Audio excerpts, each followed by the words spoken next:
जय हिंद, नमस्कार दोस्तों। स्वागत है आपका अपने यूट्यूब चैनल टेक्नोटेक क्लासेस में। और आज का 26 जनवरी 2023 गणतंत्र दिवस की आप सभी को हार्दिक शुभकामनाएं।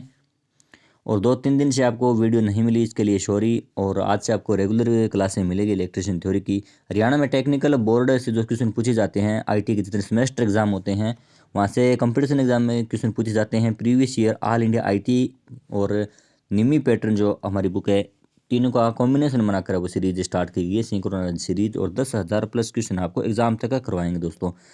तो प्लीज़ चैनल को सब्सक्राइब जरूर करें। इलेक्ट्रिशियन थ्योरी आपको जो एग्जाम में 70% अब की बार हरियाणा लाइनमैन एसए और डब्ल्यूपीओ के लिए आने वाली है दोस्तों। तो इसके लिए आपको एक अच्छा इलेक्ट्रिशियन थ्योरी मजबूत होना ही आपका सिलेक्शन का आधार माना जाएगा दोस्तों। तो जो साथी हरियाणा से अपने सीटी क्वालिफाई के बाद में टेक्निकल वैकेंसी की तैयारी कर रहे हैं, तो प्लीज़ इस सिंक्रोनाइज सीरीज से जुड़िए। चैनल पर सब्जेक्टिव और ऑब्जेक्टिव दोनों तरीक़ों से आपको क्लास करवाई जा रही है दोस्तों। तो चैनल से जुड़िएगा, वीडियो को पूरी देखिएगा, क्योंकि ज़्यादा वक्त है वो थ्योरी को देने ही से ही अब की बार सिलेक्शन होने वाला है। और जिसकी थ्योरी कमज़ोर रहेगी वो सिलेक्शन से कोसों दूर हो जाएगा। और जो सिर्फ इलेक्ट्रिशियन थ्योरी ही तैयार करेगा वो बिल्कुल सिलेक्शन है वो आराम से लेकर जाएगा दोस्तों। तो आज के 1 नंबर क्वेश्चन से बात करते हैं। पिछले कुछ दिनों से वीडियो लगातार डाली जा रही है, सिंक्रोनाइज सीरीज के नाम से प्ले लिस्ट बनी है, वहाँ पर आप जाकर देखिए। हर एक क्वेश्चन के हर एक ऑप्शन को एक्सप्लेन करने की कोशिश की है। तो यानी एक क्वेश्चन से आपको ज़्यादा से ज़्यादा 3-4 क्वेश्चन आपको देखने को मिलते हैं।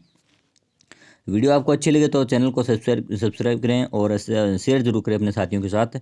तो निम्न में से कौन सी गैस हैलोजन समूह की गैस नहीं है? बात करते हैं अपने 1 नंबर क्वेश्चन से। तो पहले बात करते हैं कि एक हैलोजन लैंप होता है, उसमें 2 प्रकार की गैस है वो भरी जाती है। एक होती है निष्क्रिय गैस और एक होती है निष्क्रिय गैस और एक होती है हैलोजन समूह की गैसें। यानी 2 प्रकार की गैसें हैलोजन लैंप में भरी जाती है। पूरा प्रदीप्ति का टॉपिक है, बहुत सारे क्वेश्चन अच्छे अच्छे बनते हैं, आए हुए भी हैं हरियाणा लाइनमैन में। सेम क्वेश्चन आए, डिट्टो क्वेश्चन आए हुए हैं, उन पर हम आगे चर्चा करेंगे। तो निष्क्रिय गैस होती है जैसे नाइट्रोजन और आर्गन, यानी दोनों में से एक गैस भर दी जाती है, निष्क्रिय गैस आर्गन सॉरी। और एलोजन समूह की गैसें होती हैं जैसे आयोडीन हो गया, ब्रोमीन हो गया, क्लोरीन, फ्लोरीन, एस्टाटीन। आयोडीन जैसे सॉरी ये हेलोजन समूह की गैस होती है, iodine, bromine, chlorine, fluorine, astatine. इसके साथ में कोई एक गैस, यानी इनमें से कोई एक और इनमें से कोई एक गैस का मिश्रण है वो उस हेलोजन लैंप में भर दिया जाता है। और भरने का उद्देश्य पूछे, कई बार क्वेश्चन पूछ लिया जाता है क्यों भरा जाता है। तो क्योंकि एलोजन समूह में टंगस्टन का जो फिलामेंट होता है, जब वो वाष्पीकृत होता है, यानी जब से सप्लाई देते हैं तो वाष्पीकृत या आयनीकृत होने के बाद में उसके अणु है वो फिलामेंट से दूर न पाए, यानी एलोजन समूह की वो तंग नली होती है, फ्लड लैंप इसको बोलते हैं, वो दूर न जा पाए। इसके कारण तंग नली बनाई जाती है और निष्क्रिय गैस भर दी जाती है। और फिलामेंट के अणु है वो वापस इस फिलामेंट पर आकर जम जाते हैं, जिससे क्या है, प्रकाश एकदम तीव्र पैदा होता है, फ्लड लैंप जिसको बोलते हैं। तो इस कारण ये उद्देश्य होता है इसका बढ़ने का। और ऑक्सीजन इसका राइट आंसर रहने वाला है, क्योंकि ऑक्सीजन है वो हेलोजन समूह की गैस नहीं है दोस्तों। यानी इसका राइट आंसर क्या होगा, ऑक्सीजन। उनमें से कौन सी गैस हेलोजन समूह की नहीं है, ऑक्सीजन नहीं है। अगले क्वेश्चन पर बात करते हैं। तो सीरीज को जरूर ज्वाइन करना, सिंक्रोनाइज सीरीज के नाम से हरियाणा में टेक्निकल बोर्ड पर आधारित है वो। जितने भी क्वेश्चन पूछे जाते हैं वो सीरीज आपको मिलेगी दोस्तों। तो ट्रांसफार्मर में 3 फेज सप्लाई को 2 फेज सप्लाई में बदलने के लिए कौन सा संयोजन प्रयोग करते हैं? जैसे कोई 3 फेज सप्लाई है हमारे पास और अपना उपकरण है वो सिंगल फेज सप्लाई या 2 फेज इसको बोलते हैं, सैद्धांतिक रूप से सिंगल फेज ही होता है। तो इसको बोलते हैं हमने कई बार 2 फेज या सिंगल फेज बोल देते हैं। 3 फेज सप्लाई पर कोई उपकरण है वो 2 फेज का चलाने के लिए कौन सा, मतलब इसके वाइंडिंग के कनेक्शन बदले जाते हैं, तब उसको 3 फेज सप्लाई पर हम चला सकते हैं उस उपकरण को। तो स्टार इंटरस्टार होता है, या वीवी होता है, या स्कॉट होता है, टर्शियरी होता है। तो स्टार इंटरस्टार का प्रयोग है वो पहाड़ी या पर्वतीय क्षेत्रों में जहाँ पर है वो न्यूट्रल नहीं बना पाते उसका वहाँ पर ये, यानी न्यूट्रल जहाँ नहीं बन पाता, स्टार इंटरस्टार का प्रयोग है वो किया जाता है। अपनी मूल वाइंडिंग का 15% अतिरिक्त टर्न है वो बना दिए जाते हैं। और इस कारण वो एक न्यूट्रल यानी बैलेंस बन जाता है उस वाइंडिंग का। जहाँ पर न्यूट्रल सॉरी ये अर्थिंग करने की जहाँ संभावना नहीं होती, अर्थिंग नहीं कर पाते, वहाँ पर न्यूट्रल को बैलेंस करने के लिए हम एक स्टार इंटर स्टार कनेक्शन है वो बनाते हैं। इसके बाद में बात करते हैं वीवी संयोजन, स्कॉट संयोजन, टर्शियरी। तो वीवी संयोजन की इस प्रकार इसकी आकृति होती है और स्कॉट संयोजन इसका राइट आंसर रहने वाला है दोस्तों। पूरी बात करेंगे इन सभी प्रकार की वाइंडिंग पर आगे ट्रांसफार्मर के टॉपिक में। तो अगले क्वेश्चन पर बात करते हैं। एक बैटरी की कौन सी दक्षता अधिक होती है? बैटरी की वाट आवर दक्षता और ओवरऑल दक्षता, वाट एम्पियर दक्षता और एम्पियर आवर दक्षता। तो इस पर बात कर लेते हैं। एक बैटरी की यानी लेड एसिड सेल होता है, लेड एसिड सेल इसको बोल सकते हैं बैटरी को। इसकी दो प्रकार की दक्षता होती है, एक होती है एच दक्षता, एच, और एक होती है डब्ल्यू एच दक्षता। दोनों से क्वेश्चन पूछे जाते हैं दोस्तों। एच यानी एम्पियर घंटा या एम्पियर घंटा दक्षता, और डब्ल्यू एच यानी वाट घंटा दक्षता। तो इसमें कौन सी ज़्यादा होती है? लेड एसिड सेल की एच यानी एम्पियर घंटे दक्षता का मान कितना होता है दोस्तों? 90% है, यानी 90 से 95% इसका मान होता है। और डब्ल्यू एच यानी वाट घंटे दक्षता का मान कितना होता है? 85, या इसको बोल सकते हैं 80, 80 या 85% वाट घंटे दक्षता होती है, 90-95% एम्पियर घंटे दक्षता होती है। तो आप अंदाज़ा इसे लगा सकते हो कि कौन सी दक्षता अधिक होती है। तो एम्पियर घंटे दक्षता यानी AH, यानी AH 4 नंबर ऑप्शन अपना राइट हो जाएगा। एम्पियर घंटे दक्षता इसका राइट आंसर रहने वाला है। और वाट घंटे दक्षता होती है, कम होती है, 80 से 85%। डायरेक्ट क्वेश्चन पूछ लिया जाता है, दोनों का तुलनात्मक रूप से पूछ लिया जाता है कि इसकी तुलना में कौन सा का कम होता है, कौन से का ज़्यादा होता है। तो सारी बातें आपको याद रखनी है। अगले क्वेश्चन पर बात करते हैं, ट्रांसफार्मर में कॉपर लॉस कहाँ उत्पन्न होते हैं? यानी ट्रांसफार्मर में कॉपर लॉस के कोर में होते हैं, या वाइंडिंग में, या बॉडी में, या बुश में? तो बुश आपको पता है पोर्सिलिन के बने होते हैं दोस्तों, चीनी मिट्टी। और कोर है वो सिलिकॉन स्टील की, अंदर में लोहे की बनी होती है, बॉडी इसमें नहीं होता। तो वाइंडिंग इसकी 24 घंटे कार्य करने वाली होती है, कॉपर की वाइंडिंग होती है। जो ट्रांसफार्मर में कॉपर लॉस है वो वाइंडिंग में ही उत्पन्न होती है। तो इसका राइट आंसर होगा दोस्तों वाइंडिंग का। अगले क्वेश्चन पर बात करते हैं कि 4 पोल और 415 वोल्ट वाले सिंक्रोनस मोटर में फुल लोड और नो लोड में अंतर कितना होता है? यानी एक फॉर्मूला होता है, वो यहाँ पर आपको नहीं लगाना है, क्योंकि लॉजिक समझिए आप क्वेश्चन का। 4 पोल 415 वोल्ट वाली सिंक्रोनस मोटर है, यानी सिंक्रोनस मोटर है, और फुल लोड और नो लोड में स्पीड में अंतर। मोटरों का जब टॉपिक पढ़ेंगे तो सारी बातें आपको क्लियर करेंगे, हर एक मोटर का अध्ययन करवाया जाएगा। तो फुल लोड और नो लोड में अंतर उसका 0 RPM होता है। यानी सिंक्रोनस मोटर है, नियत गति पर चलने वाली मोटर है, नियत गति पर चलने वाली और उच्च टार्क प्रदान करने वाली मोटर है दोस्तों। यानी इस पे हम लीडिंग और लैगिंग और इकाई, यानी तीनों पावर फैक्टर पर चलने वाली एकमात्र मोटर कौन सी है? सिंक्रोनस मोटर होती है दोस्तों। और इकाई पावर फैक्टर पर इसमें आर्मेचर की धारा, यानी धारा खपत का मान है वो 0 होता है, यानी बिल्कुल न के बराबर इसमें इकाई पावर फैक्टर पर होता है। Synchronous motor full load no load में कोई अंतर नहीं होता, तो इसमें कोई फार्मूला नहीं लगता। जहाँ फार्मूला लगता है वो अगला क्वेश्चन हम कवर करेंगे, सारे फार्मूले आपको बताएंगे। तो 0 RPM इसका राइट आंसर रहने वाला है। अगले क्वेश्चन पर बात करते हैं कि मापी यंत्रों में विक्षेपक टॉर्क के विरुद्ध कौन सा टॉर्क है वो कार्य करता है? कंट्रोलिंग टॉर्क यानी यंत्रक अवमंदक यानी डंपिंग टॉर्क, और रिफ्लेक्शन यानी रिफ्लेक्शन होगा। विक्षेपक टॉर्क इसको बोलते हैं, लोड टॉर्क नहीं होता।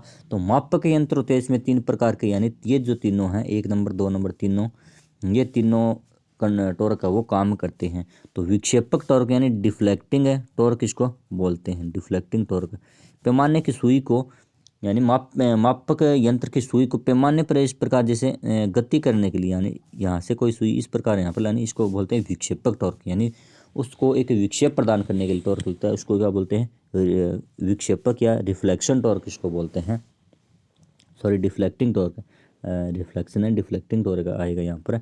और डिफ्लेक्टिंग के टॉर्क यानी विक्षेपक के विरुद्ध कौन सा कार्य करता है? तो इसके विरुद्ध कार्य करता है कंट्रोलिंग टॉर्क, यानी इसको गति करने से रोकता है कि पैमाने को यहाँ पर रोकना है, यहाँ पर रोकना है, सुई को पैमाने पर यहाँ पर रोकना है। तो इसके विरुद्ध है वो नियंत्रक टॉर्क काम करता है। और इन दोनों के विरुद्ध कौन सा काम करता है? वो होगा अपना अवमंदक टॉर्क। यानी यहाँ से सुई यहाँ पर आई विक्षेपक के कारण, और इस विक्षेपक के विरुद्ध एक टॉर्क काम करता है कंट्रोलिंग, यानी उसको रोकने का काम करेगा। सुई को यहीं पर रोकना है, और सुई है वो अंतिम मान पर पहुंचने पर स्थिर नहीं हो पाती, वो कई बार इधर जाती है, कई बार इधर जाती है, डैम्पिंग होने लगती है। इसको क्या बोलते हैं? डैम्पिंग या अवमंदक। तो इस दोनों के विरुद्ध कौन सा कार्य करता है? Damping torque. और ये डैम्पिंग की कुछ विधियाँ हैं, किस प्रकार है, कौन सी विधि कहाँ पर काम में ली जाती है, और सारी विधियों पर हम चर्चा करेंगे। मापक यंत्र का अच्छा एक टॉपिक है, क्वेश्चन वहाँ पर बनते हैं। तो अगले क्वेश्चन राइट आंसर होगा इसका नियंत्रक है, यानी विक्षेपक के विरुद्ध नियंत्रक टॉर्क है वो कार्य करता है। अगले क्वेश्चन पर बात करते हैं, एक इनकैंडिसेंट लैंप कार्य करता है। इनकैंडिसेंट लैंप जो हमारे घरों में फिलामेंट वाला जो लैंप होता है उसकी बात कर रहे हैं। एसी पर कार्य करता है, या डीसी पर, या दोनों पर ही, या सभी? तो इसका राइट आंसर वैसे तो सभी हो गया, मतलब एसी और डीसी दोनों पर वो एक समान रूप से कार्य करता है इनकैंडिसेंट लैंप। ऐसा नहीं है कि डीसी पर अलग करेगा एसी पर अलग करेगा। तो इसका राइट आंसर क्या होगा, एसी और डीसी। सिंपल सा क्वेश्चन है, वो कई बार परीक्षा में आया हुआ क्वेश्चन है। आजकल जीरो लेवल, ये एकदम आसान लेवल का क्वेश्चन है, लेकिन आसान में भी कई बार स्टूडेंट मात खा जाता है। और एक एक बात से ही हर एक क्वेश्चन है वो हर एक लॉजिक क्लियर होता है। तो पूरी वीडियो को देखना। एसी का औसत मान होता है, एक एसी का औसत मान होता है 1.11, 1.414, 0.707 और 0.637। औसत मान इसका राइट आंसर रहने वाला है दोस्तों। एसी का, किसी भी एसी राशि का औसत मान होता है 0.637। और फॉर्म फैक्टर का मान होता है 1.11, यानी फॉर्म फैक्टर हो गया। और ये हो गया अपना पीक फैक्टर। और ये हो गया इसका आरएमएस मान, किसी राशि का आरएमएस मान। यानी एसी का peak factor, sorry, form factor का मान 1.11 और पीक फैक्टर 1.44 और 414 और आरएमएस मान 0.707 और औसत मान होता है 0.637। अगले क्वेश्चन पर बात करते हैं कि डीसी मोटर की गति निम्न में से किसके समानुपात होती है। यानी डीसी मोटर की गति की बात करें, अन्य समानुपाती कौन सा होता है, ईबी यहाँ पर क्या है दोस्तों, बैक ईएमएफ से क्वेश्चन बनते हैं। सारे चीज़ें आप क्लियर करेंगे हम अपनी थ्योरी की क्लास में। अनुसमानुपाती ईबी बटा में फाई, यानी फ्लक्स के। तो किसके समानुपाती हमसे पूछा है दोस्तों, तो बैक ईएमएफ, यानी इसका राइट आंसर 2 नंबर ऑप्शन रहेगा। बैक ईएमएफ के समानुपाती होता है और फ्लक्स के विलोमानुपाती होता है। यानी फ्लक्स के विलोमानुपाती होता है। पोल के क्या होता है, विलोमानुपाती होता है। पोल बढ़ेगी, पोल की संख्या बढ़ेगी तो गति कम होगी दोस्तों। लोड बढ़ेगा तो गति कम होगी, यानी ये सभी क्या होंगे, विलोमानुपात में होंगे। और बैक ईएमएफ का मान बढ़ने पर वो मोटर की गति बढ़ती है। पूरा लॉजिक हम कवर करेंगे थ्योरी की क्लास में, सारी बातें आपको समझ में आएगी। हरियाणा में अब की बार इलेक्ट्रिशियन थ्योरी जिसकी तैयार होगी वो बिल्कुल सिलेक्शन लेके जाएगा। तो 100 वाट और 200 वाट के दो लैंप श्रेणी में 250 वोल्ट की सप्लाई से जुड़ी है, तो कौन सा लैंप है वो अधिक प्रकाश देगा दोस्तों। सिंपल सा क्वेश्चन है। यानी दो लैंप हैं, सॉरी एक बार इसको, 100 वाट और 200 वाट के और एक ही सप्लाई यानी 250 वोल्ट की सप्लाई पर श्रेणी में जुड़े हैं। तो आपको पता है श्रेणी में अगर जोड़ते हैं दो लैंप को, समान वोल्टेज इसको दोनों को नहीं मिलेगी, ना तो 100 वाट को ना 200 वाट को। और समान वोल्टेज अगर दोनों को नहीं मिलेगी तो आपको पता है कि कोई भी मतलब लैंप है वो आसानी से काम है नहीं करेगा। यानी 250 125 वोल्ट इनको मिलेगी श्रेणी में। तो 200 वाट के अधिक चाहिए, 200 वाट को जलने के लिए 100 वाट वाले को कम चाहिए। तो ये तो 125 पर 100 वाट वाला तो आसानी से काम कर पाएगा, लेकिन 200 वाट वाला है वो 125 वोल्ट पर वो आसानी से काम नहीं कर पाएगा। यानी इसको और अधिक वोल्टेज की ज़रूरत होगी। तो सिंपल सा लॉजिक है कि 100 वाट वाला लैंप है वो अधिक प्रकाश देगा 200 वाले की तुलना में। क्योंकि और एक क्वेश्चन ये भी पूछा जाता है कि दोनों सब लैंप को आधी जब सप्लाई में वोल्टेज मिलती है, आधी वोल्टेज मिलने पर सप्लाई की खपत है वो उसकी 1/4 हो जाती है। यानी पावर यानी खपत है उसकी 1/4 हो जाती है। यहाँ पर हमसे पूछा है लैंप कौन सा अधिक प्रकाश देगा या कौन सा कम देगा, तो अधिक देगा 100 वाट वाला, 200 वाट वाला वह कम प्रकाश देगा। अगले क्वेश्चन पर बात करते हैं, एक पिको बराबर क्या होता है, एक पिको। यानी अच्छा क्वेश्चन है दोस्तों, पिको पर हम बात करते हैं। तो इसका राइट आंसर है, पहले बात करें 10⁻⁶, 10⁻⁹, 10⁻12, 10⁻12। तो पिको का राइट आंसर होता है 10⁻12। और डेसी सेंटी मिली एक होता है, जैसे डेसी और सेंटी, ऐसे ये क्वेश्चन मिली, डेसी सेंटी मिली और माइक्रो और एक होता है नैनो और ये होगा पिको और एक होता है फेमटो। सॉरी यहाँ पर लिख देता हूँ फेमटो। सॉरी एक बार ये दोबारा लिखना पड़ेगा दोस्तों। यानी डेसी की बात करें, डेसी सेंटी मिली, सारे क्वेश्चन सारे डाउट यहाँ पर एक से ज़्यादा क्वेश्चन आपको सीखने को मिले। डेसी सेंटी मिली माइक्रो और नैनो और पिको फेमटो। डेसी का मान कितना होता है 10⁻⁻1 और सेंटी का मान होता है 10⁻⁻2 और मिली यानी आपको पता है 10⁻⁻3 और माइक्रो यानी 10⁻⁻6। ये मान है वो परीक्षा में पूछा गया। दिल्ली मेट्रो में यहाँ से क्वेश्चन बहुत बार सिंपल क्वेश्चन पूछ लिया जाता है। और नैनो का मान होता है 10⁻⁻ -9 का। और पिको का मान हो गया आपको पता है 10⁻⁻12 हमने पढ़ लिया। और 10 की पावर है फेमटो यानी 10⁻⁻15 यानी deci centi milli micro nano pico femto, इनका मान आपको याद रखना है दोस्तों। और एक deca hecto kilo mega giga tera peta ये भी है पाते हैं, वो आगे किसी क्वेश्चन में कवर करेंगे। तो औसत मान सदैव आरएमएस मान से कितना होता है दोस्तों। औसत मान पर हमने बात की थी 0.637 और आरएमएस मान 0.707 है। यानी औसत मान की बात करें दोस्तों, औसत मान होता है अपना 0.637 और आरएमएस मान कितना होता है दोस्तों 0.707। आपको पता है औसत से आरएमएस अधिक होता है, तो औसत मान आरएमएस मान से क्या होता है दोस्तों कम होता है। इसका राइट आंसर है। जल्दी जल्दी क्वेश्चन कर लेते हैं, वीडियो लंबी हो रही है दोस्तों। तो फ्रीक्वेंसी बढ़ने से कौन सी शक्ति का मान है वो सबसे अधिक बढ़ेगा दोस्तों। यानी फ्रीक्वेंसी बढ़ने पर एडी करंट हिस्टैरिसीस यानी प्रभावित होती है, लेकिन कौन सी ज़्यादा प्रभावित होती है इस पर हम बात कर लेते हैं दोस्तों। तो इसका राइट आंसर रहने वाला है दोस्तों एडी करंट हानि है वो फ्रीक्वेंसी बढ़ने पर, यानी ये फ्रीक्वेंसी के वर्ग के समानुपात में बढ़ती है। एडी करंट हानि हिस्टैरिसीस है वो सीधे समानुपाती होती है फ्रीक्वेंसी के, और ये होती है वर्ग के समानुपाती। यानी एडी करंट 2 बढ़ेगी तो फ्रीक्वेंसी की हानि कितनी बढ़ेगी 4 बढ़ेगी, और हिस्टैरिसीस जब 2 बढ़ेगी तो फ्रीक्वेंसी कितनी 2 ही बढ़ेगी। यानी ये इसके वर्ग के समानुपात में बढ़ती है। तो कौन सी शक्ति का मान सबसे अधिक बढ़ेगा, ये होगा एडी का। बढ़ेगी तो ये भी, लेकिन इसकी तुलना में ये ज़्यादा बढ़ेगी, तो इसका राइट आंसर क्या होगा एडी करंट आने। और अगले क्वेश्चन पर बात करते हैं, प्रोटॉन की खोज है वो किसने की थी दोस्तों। तो डेल्टन रदरफोर्ड और चैडविक और थॉमसन, यानी इलेक्ट्रॉन की खोज है वो जे थॉमसन ने की थी, और न्यूट्रॉन की खोज है वो चैडविक ने की थी दोस्तों। और अपना प्रोटॉन जो अपना राइट आंसर रहने वाला है वो रदरफोर्ड रहेगा दोस्तों। परमाणु की खोज है वो जॉन डोल्टन ने की थी, परमाणु की खोज। तो क्वेश्चन सिंपल क्वेश्चन पूछ लिया जाता है और आपको याद रखना है, एक अल्टरनेटर की नो लोड वोल्टेज 660 वोल्ट और फुल लोड वोल्टेज है वो 480 हो तो प्रतिशत वोल्टेज रेगुलेशन है वो ज्ञात करना है दोस्तों। इसका एक फॉर्मूला आपको बता देता हूँ कि अल्टरनेटर के no voltage VNL minus VNL minus VFL, VNL minus VFL बटा VFL, यानी VFL यहाँ पर ये क्या है, नहीं नो लोड पर वोल्टेज माइनस में फुल लोड की वोल्टेज और बट्टा में फुल लोड का अनुपात, यानी इसका अंतर है। तो इन दोनों को हल करके अपना राइट आंसर कितना होता है दोस्तों, ये इसका राइट आंसर रहेगा 37.5 है। इस फॉर्मूले में अपने संख्या रखकर आपको हल करना है दोस्तों। अगर आपको न आए जो भी आपका डाउट हो उसमें तो प्लीज़ कमेंट में ज़रूर बताइएगा, हम ज़रूर आपको सॉल्व करवाएंगे। और एक 60 वाट का लैंप 1500 ल्यूमन का प्रकाश प्रदान करता है, तो इसकी दक्षता क्या होगी दोस्तों। 60 वाट का, पहले इसमें एक क्वेश्चन दूसरा हमारा कवर होता है कि ल्यूमन यानी प्रकाश वाट सॉरी लैंप की दक्षता किस में होती है, लैंप की दक्षता। तो लैंप की दक्षता आपने देखा होगा ल्यूमन प्रति वाट में होती है, सभी ऑप्शन के पीछे ल्यूमन प्रति वाट है वो लगाया हुआ है।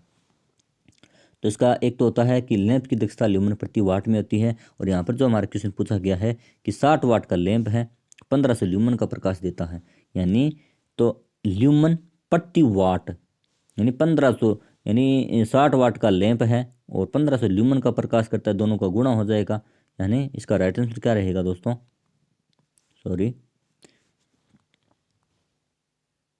यानी यहाँ पर गुणा नहीं होगा। 60 वाट का लैंप ल्यूमन प्रति वाट, ल्यूमन बट्टा में वाट, ल्यूमन कितना है हमारा 1500 बट्टा में वाट कितना है 60, यानी इसको भाग देने पर 25 छिका 150। इसका राइट आंसर क्या रहेगा दोस्तों 25 ल्यूमन प्रति वाट। एक 60 वाट के लैंप की दक्षता 1500 ल्यूमन प्रकाश देता है, तो इसकी दक्षता कितनी होती है 25 ल्यूमन प्रति वाट होती है। 1 वाट पर वो 25 ल्यूमन का प्रकाश देता है। संट के लिए उपयुक्त पदार्थ कौन सा है, तांबा मैंगनीन लोहा पित्तल। तो इसका राइट आंसर पहले भी एक क्वेश्चन हमने पढ़ा है, मैंगनीन और यूरेका का प्रयोग है वो ज़्यादातर मैंगनीन का प्रयोग है वो शंट बनाने के लिए प्रयोग किया जाता है। और अगले क्वेश्चन पर बात करते हैं, निम्न में से कौन सा यंत्र एसी और डीसी दोनों पर प्रयोग है वो नहीं हो सकता, डायनोमीटर का, इंडक्शन का, मेगर का या एनर्जी मीटर का। तो राइट आंसर कौन सा रहेगा दोस्तों, यानी एसी और डीसी दोनों पर नहीं, सिर्फ एसी पर ही कार्य करता है। तो डीसी वाले हैं वो एसी पर कार्य कर सकते हैं, लेकिन एसी वाले डीसी पर नहीं कर सकते। और एसी का कौन सा यंत्र है जो इनमें से इंडक्शन प्रकार का राइट आंसर रहने वाला है, जो डीसी पर कार्य नहीं करता, ओनली ऑन एसी राशि एसी धारा पर ही कार्य करता है। और अगले क्वेश्चन पर बात करते हैं, अचालकों की बी श्रेणी का कार्यकारी तापमान कितना होता है। तो एक सारणी है वो हम बना लेते हैं, वाई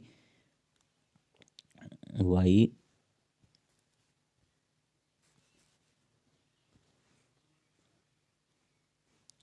वाई ए ई बी एच सी। और वाई का तापमान वाई 90, और ए का तापमान यानी सारी सारणी हमने थ्योरी क्लास में पढ़ ली है। वाई वर्ग का तापमान कितना 90 है, ए वर्ग का वाई और ए का 105, ई का 120 और बी का 130। अफ सॉरी एक और रह गया अपना, अफ यहाँ पर लिख लेते हैं। अफ अफ का कितना होता है 155 होता है। अच का अच 180 डिग्री सेल्सियस और सी यानी 200 डिग्री से ऊपर या 250 डिग्री सेल्सियस तक होता है सी। तो बी का तापमान यहाँ पर कितना रहेगा 130 डिग्री सेल्सियस। इसका राइट आंसर रहने वाला है। अगले क्वेश्चन पर बात करते हैं कि निम्न में से किस यंत्र का पैमाना अनुपातिक होता है। एम आई टाइप का, एम सी टाइप का, मेगर का या ऊर्जा मीटर का, एनर्जी मीटर का। निम्न में से किस यंत्र का पैमाना अनुपातिक होता है दोस्तों। तो एम आई एम सी यानी एम है I moving iron, M C यानी मूविंग कॉयल का, मेगर ऊर्जा मीटर इसका ये इसमें नहीं आते। तो मूविंग आयरन टाइप की सॉरी आयरन टाइप का टॉर्क है तो धारा के यानी इसका टॉर्क है वो धारा के वर्ग के समानुपाती होता है। और मूविंग कॉयल का टॉर्क है वो किसके होता है वोल्टेज के धारा के सीधे समानुपात में होता है। तो इसका राइट आंसर क्या रहेगा मूविंग कॉयल टाइप यंत्र का पैमाना है वो अनुपातिक होता है यानी सीधा जैसे 10 20 30 50 इस प्रकार होता है। एम आई का जैसे 10 आ गया 10 के बाद में सीधा 20 या इसके बाद में 40 80 100 150 इस प्रकार लंबा है वो बढ़ता जाता है। इसका राइट आंसर रहेगा एम सी टाइप का। और डेल्टा में फेज वोल्टेज का मान लाइन वोल्टेज से कितना होता है यानी डेल्टा और स्टार में स्टार वोल्टेज लाइन वोल्टेज सारी बातें हम क्लियर करेंगे। तो अधिक कम या 3 गुना अधिक या बराबर। तो डेल्टा में जैसे लाइन वोल्टेज डेल्टा कनेक्शन होता है उसमें लाइन वोल्टेज बराबर होती है फेज वोल्टेज का या पी इसको लगा सकते हैं पी। तो लाइन वोल्टेज बराबर होती है फेज वोल्टेज का। राइट आंसर क्या रहेगा बराबर। और स्टार में क्या होता है स्टार में लाइन करंट यानी आई एल बराबर आई पी यानी फेज करंट और लाइन करंट दोनों बराबर होती है किसमें स्टार पे। और डेल्टा में कौन सी होती है लाइन वोल्टेज और फेज वोल्टेज है वो दोनों बराबर होती है और स्टार में धारा बराबर होती है। तो इसका राइट आंसर हमसे डेल्टा का पूछा है तो डेल्टा में लाइन वोल्टेज फेज वोल्टेज है वो बराबर होती है। अगले क्वेश्चन पर बात करते हैं निम्न में से किस लैंप में स्ट्रेबोस्कोपिक प्रभाव उत्पन्न होता है। सोडियम वेपर लैंप, मरकरी और mercury vapour lamp, carbon filament उपरोक्त सभी। तो सोडियम वेपर लैंप में फिलामेंट की उपस्थिति के कारण नहीं होता भाई। मरकरी वेपर लैंप इसका राइट आंसर रहने वाला है यानी मरकरी वेपर लैंप में स्ट्रेबोस्कोपिक प्रभाव यानी वस्तु में मूल रंग की दिखाई न देना और घूमती वस्तु उल्टी घूमती हुई प्रतीत देती है। और कार्बन फिलामेंट और उपरोक्त सभी नहीं रहने वाला। इसका right answer mercury vapour lamp रहने वाला है। अगले क्वेश्चन पर बात करते हैं कि अल्टरनेटर किस सिद्धांत पर कार्य करता है। क्या इंडक्शन का है या सेल्फ इंडक्शन का है या म्यूचुअल इंडक्शन का है या इंडक्टेंस का है। तो इसका राइट आंसर रहने वाला है दोस्तों अल्टरनेटर क्या करता है इंडक्शन के सिद्धांत पर कार्य करता है। फैराडे के इंडक्शन के सिद्धांत पर कार्य करता है। सेल्फ इंडक्शन पर करता है अपना ऑटो ट्रांसफार्मर। और म्यूचुअल इंडक्शन यानी जो हमारा साधारण ट्रांसफार्मर होता है वो ट्रांसफार्मर सीधा ही पूछे कि ट्रांसफार्मर किस सिद्धांत पर कार्य करता है म्यूचुअल इंडक्शन के। ऑटो ट्रांसफार्मर है वो सेल्फ इंडक्शन के। और इंडक्टेंस एक अलग गुण है कुंडली का। और अगला क्वेश्चन है कि एक थर्मिस्टर क्या है। स्विच है या प्रतिरोध है या बैटरी है या कैपेसिटर है। तो थर्मिस्टर एक प्रकार का क्या है प्रतिरोध है दोस्तों। थर्मिस्टर एक प्रकार का प्रतिरोध है। और एक होता है वीडीआर एलडीआर थर्मिस्टर एनटीसी इस प्रकार के प्रतिरोधक होते हैं। थर्मिस्टर क्या है एक प्रकार का प्रतिरोध है। और आज के लिए इतना ही। तो प्लीज़ जो भी अपना कमेंट या सुझाव हो तो कमेंट बॉक्स में ज़रूर बताइएगा। वीडियो को लाइक कीजिएगा, चैनल को सब्सक्राइब जरूर कीजिएगा। आज आपको क्लासें हैं वो रोज़ाना रेगुलर क्लासें आपको मिलते रहेगी दोस्तों। आज के लिए इतना ही, मिलते हैं अगली वीडियो में, तब तक के लिए धन्यवाद।